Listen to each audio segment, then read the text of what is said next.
All right, what is up, guys? This is Ryan with Elevate Security for another OSCP advice video. It seems like you guys have been enjoying this kind of content so far, and I've definitely enjoyed making it. So yeah, I think I'm going to keep going with this maybe every week or something like that. Now, as part of the comments of one of my previous videos, someone asked about sort of feeling like, overwhelmed or sort of anxiety about the OSCP, presumably in the labs. That feeling of self-doubt that we probably all experienced at one time or another in one field or another, in one endeavor or another.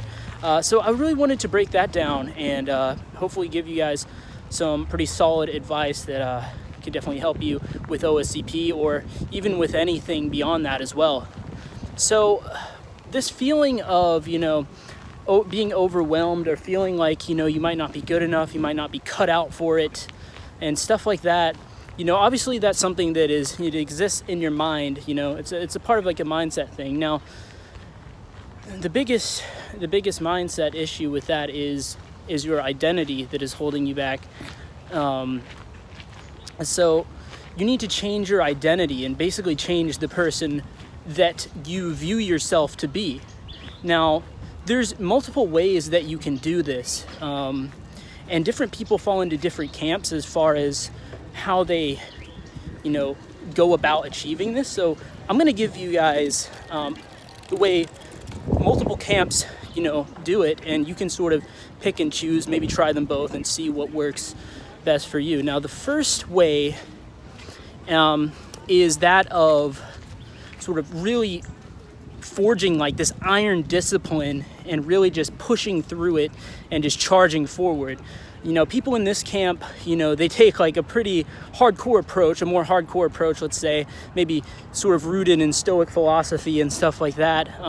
If you guys watch John Sonmez from Bulldog Mindset on YouTube, then he's definitely someone that I would describe as embodying this kind of approach to life, this kind of approach to overcoming hardship and changing his identity, right? Because the biggest problem when you start out at anything and you're trying to get good at anything is there's an absence of the positive feedback loop. Now, what is, the positive feedback loop?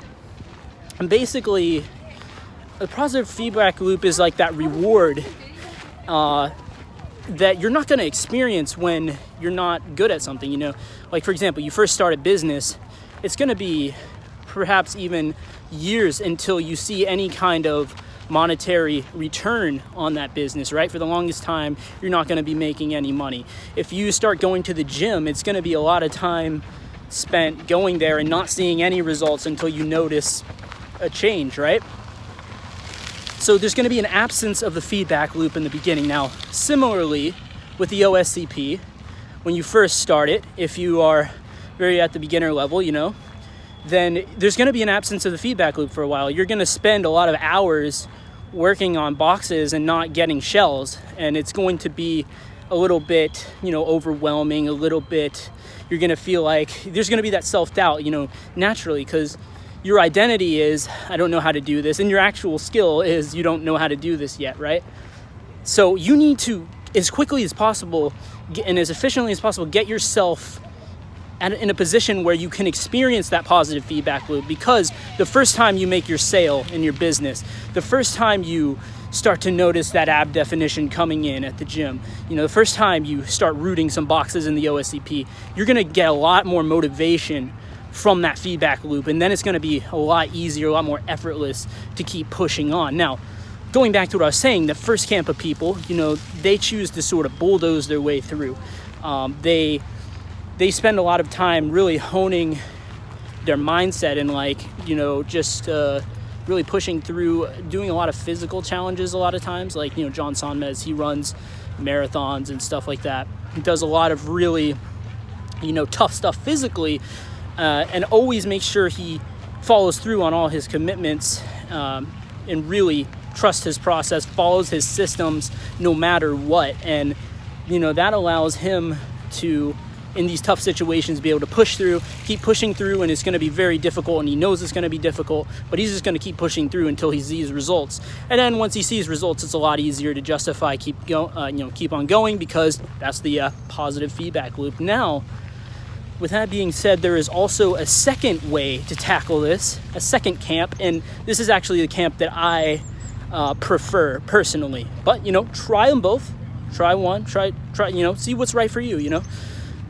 The second camp is using sort of hypnosis, self-hypnosis, hypnotherapy, stuff like that, and kind of like meditation type of stuff, in order to change your mindset and thus change your identity, sort of artificially, not even artificially, truly, manufacturing that feedback loop in your mind so that you already feel like you're there. So you're already feeling the effects of the positive feedback loop before you even get to the feedback loop.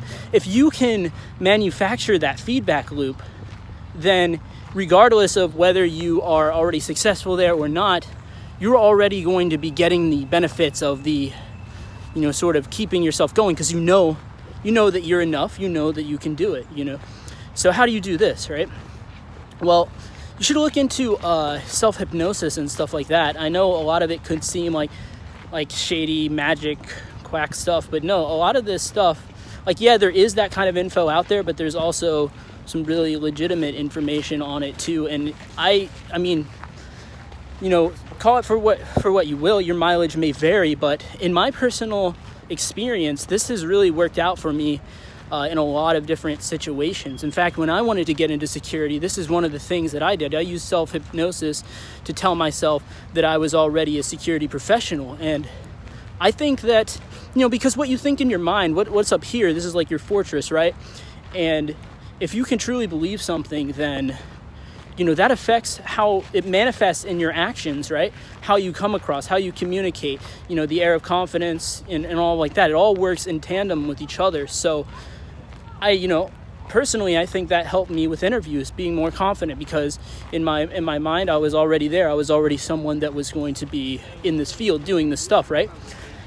So when I go back for OSCP, I'm definitely going to be making use of the hypnotherapy, the self-hypnosis type of stuff, in order to really get in that. And if there's a big interest in hypnosis and stuff like that, I mean, I'm not a licensed professional on that or anything, but I do know some people that are. But yeah, let me know, and I can maybe teach you guys some techniques and stuff like that that could help with that, if that's something that you're interested in. Otherwise, there's a lot of info out there online with this stuff. You could probably pretty easily find information on how you can get started with that. But yeah, that's a way that you can kind of train your mind to already believe that you're there, or that you're gonna get there no matter what, because you're good enough. And a lot of people's issues stem from feeling inadequate, maybe something in their childhood or whatever. For whatever reason, they feel like they're not enough. So you can sort of shortcut the process and sort of hit that feedback loop in your mind, because what you tell your mind, your mind is very malleable. And if you really believe that you're hitting that positive feedback loop, if you're already gonna get there, then for all your mind knows, you're already that, right? And if you're already something, it's easy to keep doing it, right? Any of you guys that have gotten in shape before probably realized when you got in shape, it was a lot easier to go to the gym than it was to skip the gym, right? So yeah, those are the two different camps. Either way, you need to get to that positive feedback loop, is what I would say, and really change your identity of who you think you are. Because if you were someone that knew, imagine it this way, I'll close out with this. If you were someone that knew with 100% certainty that you were going to get the OSCP, you wouldn't be that anxious about it. You wouldn't be freaking out. If you were struggling on some boxes, you wouldn't even be that rattled, because you knew that you would get the OSCP in the end, right? So that's the mindset you need to have. However you want to cultivate that is up to you. So yeah, I'll leave you guys with that, and I hope that left you with some really actionable advice to move forward, charge forward, and get that OSCP. I will definitely be doing the same in the future. Let me know if there's any questions or general comments down in the section below, and I will see you guys in the next video.